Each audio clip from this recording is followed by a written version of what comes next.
ওই জায়গার ভিতরে খাবার দাবারের জন্য আমার আল্লাহ দুইজন ফেরেশতা নিয়োজিত করে দিয়েছেন। আল্লাহ রাব্বুল আলামিন মায়ের পেটের ভিতরে যখন আমরা ছিলাম, নির্দিষ্ট একটা সময় অতিবাহিত করেছি। কেউ 9 মাস, কেউ 10 মাস, কেউ 8 মাস অতিবাহিত হওয়ার পর দুনিয়ার জমিনে আগমন করেছি। মায়ের গর্ভে থাকাকালীন আল্লাহ রাব্বুল আলামিন আমাদেরকে বানানোর জন্য, আমাদেরকে সৃষ্টি করার জন্য দুইজন ফেরেশতা পাঠায় দেওয়া হয়েছে। আমরা তখনও মানুষ রূপে জন্ম নেই নাই, মানুষের আকৃতি আমরা ধারণ করি নাই, রক্তের জমাট হয়ে আছি। ফেরেশতারা ডাক দিয়া বলে, আল্লাহ তোমার বান্দার সূরত কেমন হবে, তোমার বান্দার গঠন কেমন হবে, তোমার বান্দা দুনিয়াতে যাওয়ার পরে চেহারা দেখে যখন মানুষ চিনবে, তোমার বান্দার চেহারা কেমন হবে আমাদেরকে একটু জানায় দাও, আমরা আমাদের কাজগুলো আরম্ভ করে দেই। আল্লাহ রাব্বুল আলামিন ফেরেশতাদেরকে ডাক দিয়া বললেন, ও ফেরেশতারা, আমার বান্দার গঠন কেমন হবে, আমার বান্দার হাত কেমন হবে, আঙ্গুল কয়টা হবে, মাথা কেমন হবে, চেহারার গঠন কেমন হবে, আমি আল্লাহকে জিজ্ঞাসা করার কোনো প্রয়োজন নাই। তাকায়া দেখো লৌহে মাহফুজের মধ্যে আমার প্রত্যেকটা বান্দার সূরত সিরত আকৃতি কেমন হবে সব আমি আল্লাহ নকশা বানায় রেখে দিয়েছি। ফেরেশতা লৌহে মাহফুজ থেকে দেখে দেখে আমাকে আপনাকে মায়ের গর্ভে বানাইতে শুরু করে দিল, পা বানাইতে শুরু করে দিল, হাঁটু বানাইতে শুরু করে দিল, কোমর বানাইতে শুরু করে দিল, হাত বানাইতে শুরু করে দিল, বডি বানাইতে শুরু করে দিল, গলা পর্যন্ত যখন বানাও এবার যখন চেহারার মধ্যে বানানোর জন্য, চেহারা বানানোর জন্য চেহারার হাত বাড়ায় দেয়, আবার আল্লাহ ডাক দিয়া বলে, ওহে ফেরেশতারা, আমার বান্দার চেহারায় তোমরা হাত দিও না, আমার বান্দার চেহারা তোমরা বানাইবা না, আমার বান্দার চেহারা তোমরা বানাইবা না, আমার বান্দার চেহারা তোমরা হাত দিবা না। ফেরেশতার ডাক দিয়া বলে, আল্লাহ বডি বানাইলাম, হাত বানাইলাম, পাও বানাইলাম, সব কিছু বানাইলাম, তোমার বান্দার চেহারা যদি না বানাই, আল্লাহ তোমার বান্দা দুনিয়াতে কার সুরত কেমন হবে, কার চেহারা কেমন হবে, মানুষ কি দেখে তাকে চিনতে পারবে? ও আল্লাহ, তোমার বান্দার চেহারা কেন আমরা বানাইব না? আমার আল্লাহ ডাক দিয়া বলে, ফেরেশতারা, এই দুনিয়ার জমিনে সব বানাইলাম কোন পায়ে কোন বলে, একমাত্র আমার বান্দা বান্দিদেরকে আমি আল্লাহ কুদরতের হাত দ্বারা বানাইলাম। এই জন্য আমার বান্দার চেহারা তারা বানাইবি না, আমার বান্দার চেহারা আমি আল্লাহ কুদরতের হাত দ্বারা বানাইব। আমার বান্দার চেহারা আমি আল্লাহ আমার কুদরতের হাত দ্বারা বানাইব, কারণ আমার বান্দা এই চেহারা নিয়ে জমিনে যাওয়ার পর আমার বান্দা ওই কপাল দিয়া যখন আমি মালিককে শ্রদ্ধা করবে, আমি আল্লাহকে শ্রদ্ধা করবে, আর দুনিয়ার কাউকে শ্রদ্ধা করবে না। আমি মালিককে যে জায়গায় ওই কপাল দিয়া শ্রদ্ধা করবে, ওই কপালটা আমি আল্লাহ কুদরতের হাত দ্বারা বানায় দিতে চাই। আল্লাহ বলেন, ফেরেশতারা, আমার বান্দার চেহারা আমি বানাইলাম। কেন বানাইলেন আল্লাহ আমাদের চেহারা? বান্দা দুনিয়ার জমিনে যাওয়ার পরে একমাত্র আমার ইবাদত করবে, আমার তেলাওয়াত হৃদয়ে আল্লাহ জানায় দেন, আমার বান্দাকে পাঠাইলাম আমি আল্লাহর ইবাদতের জন্য। আমার বান্দার চেহারা আমি আল্লাহ বানাইব, আমার বান্দা ওই চেহারা নিয়ে ওই কপাল দিয়া জমিনে গিয়ে আমি আল্লাহকে সিজদা করব। কিভাবে আমরা আল্লাহকে সিজদা করব? এই যে 2 দিন আগে মেরাজের রজনী চলে গিয়েছে, আমার আপনার নবী রাহমাতুল লিল আলামিনকে আমার আর আল্লাহ তাআলা যেদিন মেরাজে নিয়ে গেছেন, মেরাজ থেকে আসার পথে, মেরাজ থেকে ফেরার পথে আল্লাহর হাবিব রাহমাতুল লিল আলামিন ডাক দিয়ে বলে, আল্লাহ আল্লাহ আজকে আমি মেরাজে আসলাম, আপনার সাথে দিদার করলাম, আপনার সাথে আমি সাক্ষাৎ করলাম, কথাবার্তা বললাম। ও আল্লাহ, আমার উম্মতের মেরাজ কেমন ভাবে হবে? আবার আল্লাহ তাআলা ডাক দিয়া বলেন, হাবিব, ওগো আমার বন্ধু, আপনি মেরাজ করেছেন আমি আল্লাহর সাথে একবার, আপনাকে এমন একটা দিয়া আমি আল্লাহর পক্ষ থেকে দিয়ে দিব, আপনার উম্মতের জন্য যদি নিয়ে যান, আপনার উম্মত যদি গ্রহণ করে, আমি আল্লাহ তাদের সাথে সাক্ষাৎ করব দৈনিক 5 বার। আবার আল্লাহ তাআলা আমার আপনার নবীজিকে 5 ওয়াক্ত নামাজ দিয়েছেন। নবীজি বলেছেন, as-সালাতু মিরাজুল মুমিনিন, নবীজির মেরাজ হয়েছে একবার। আমার উম্মত যদি দৈনিক 5 ওয়াক্ত নামাজ পড়তে পারে, আমার উম্মতের মেরাজ হবে দৈনিক 5 বার। আল্লাহ তাআলা দৈনিক আমাদের সঙ্গে 5 বার দেখা করতে চাই, কিন্তু আমরা বান্দা আল্লাহকে দৈনিক 5 বার সিজদা দিতে জানি না। কথা বলেন ঠিক কিনা? আল্লাহ জানায় দেন, হাবিব, আপনার উপরে আপনার উম্মতের জন্য আমি আল্লাহ 50 ওয়াক্ত নামাজের নির্ধারণ করেছিলাম। কমাইতে কমাইতে 5 ওয়াক্ত নামাজে যখন নিয়ে আসলাম, কিন্তু হাবিব, ঠিক আপনার উম্মতকে জানায়া দিই, তারা যদি দৈনিক 5 ওয়াক্ত নামাজ সঠিকভাবে আদায় করতে পারে, আমি আল্লাহ ঘোষণা দিয়ে দিলাম, আপনার উম্মতের আমল নামায় আমি আল্লাহ 50 ওয়াক্ত নামাজের সওয়াব দান করে দিব।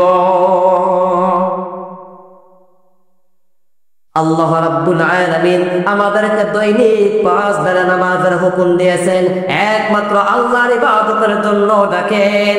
কিন্তু আজকে আমরা নিমুখ হারাম বান্দা, আমার আল্লাহর ডাকে সাড়া না দিয়ে আমরা বসে থাকি।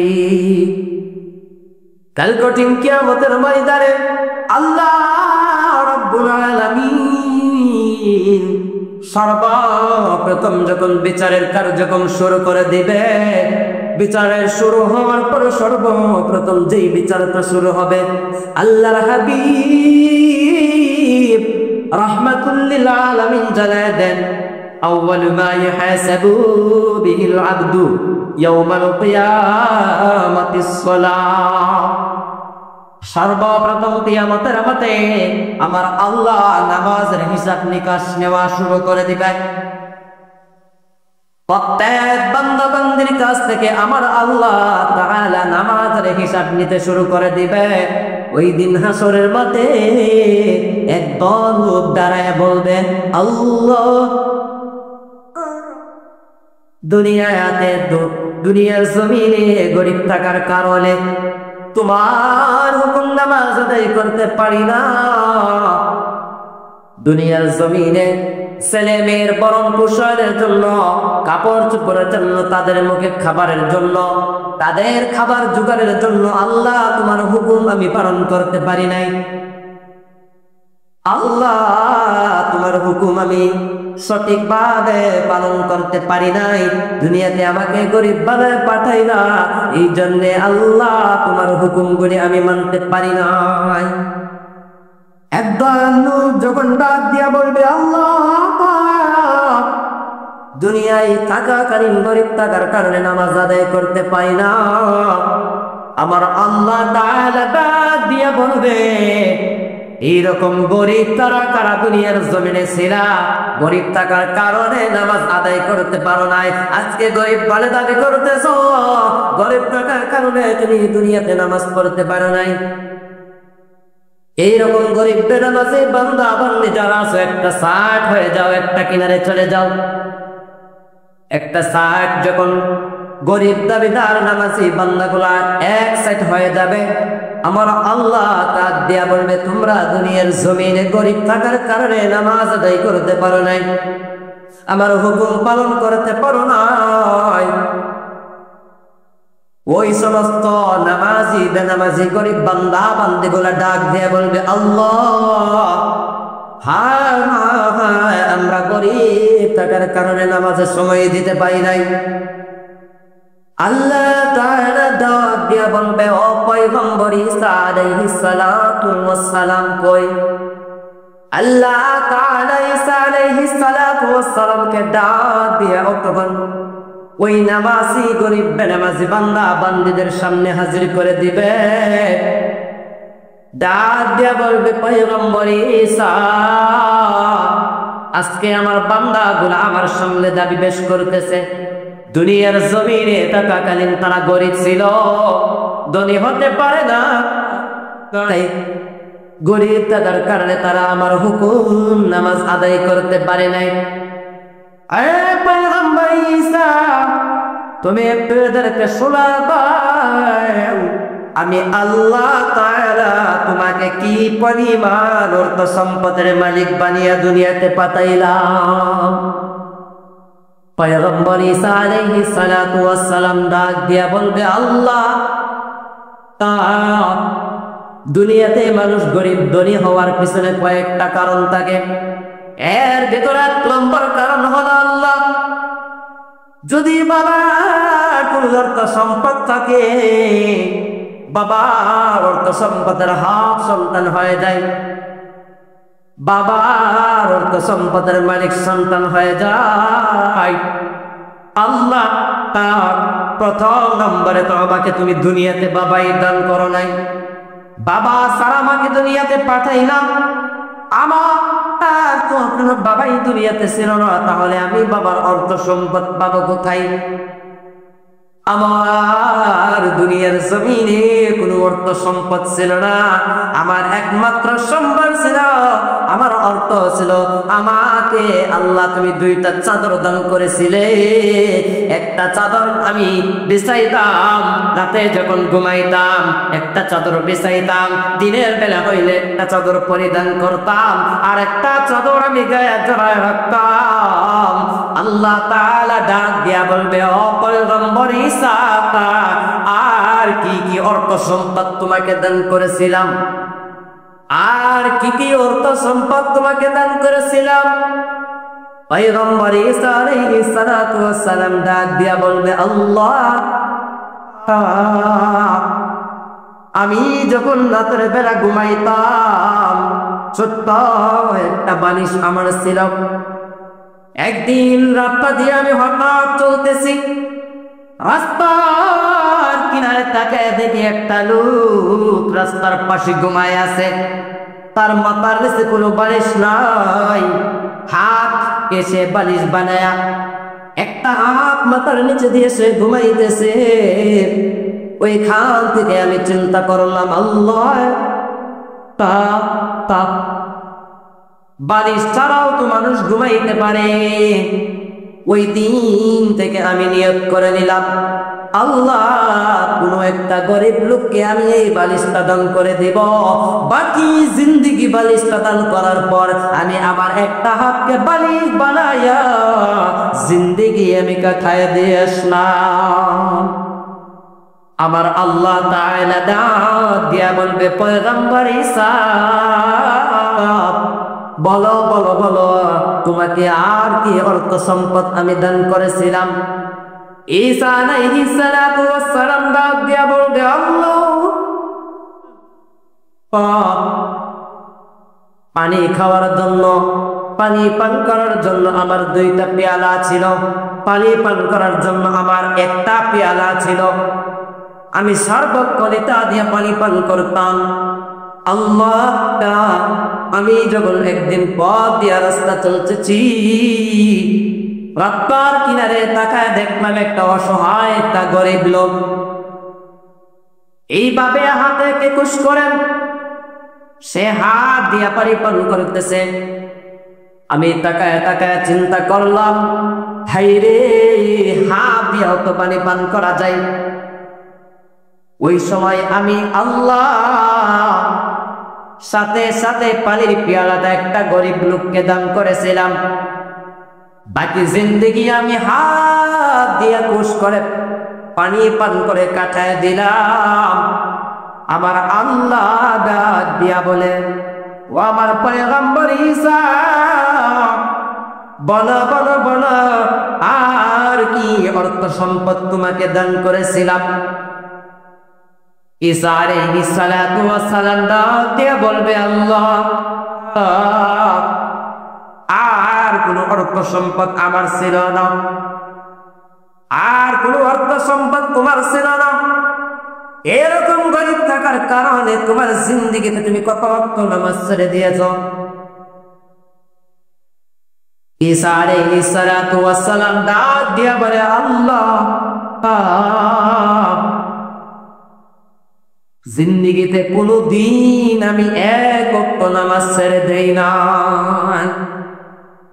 এবার আবার আল্লাহ তাআলা ডাক দিয়া বলবে, ও আমার গরিব বেনামাজি দাবিদার বান্দা বান্দিরা, বলো বলো বলো, আরে তোমরা বেশি গরিব ছিল দুনিয়ায় না আমার পয়গম্বর ঈসা নবী বেশি গরিব ছিল? ওই বেনামাজি বান্দা বান্দি গুলা ডাক দিয়া বলবে, আল্লাহ, না না না না, আমরা আর কি গরিব ছিলাম, তোমার পয়গম্বর ঈসা আলাইহিস সালাতু ওয়াস সালাম আমাদের চাইতে কোটি কোটি গুণে গরিব ছিল। আমার আল্লাহ তাআলা ডাক দিয়া বলবে, তাহলে তোমরা যে দাবি করছো দুনিয়ায় গরিব থাকার কারণে নামাজ আদায় করতে পারো না, আমার আল্লাহ জাহান্নামের ফেরেশতাদেরকে ডাক দিয়া বলবে, ও জাহান্নামের ফেরেশতারা, যা যা যা, আমার গরিব দাবিদার বেনামাজি বান্দা বান্দীদেরকে নিয়ে জাহান্নামের ভিতরে এই আয়াত থেকে কি বুঝলাম?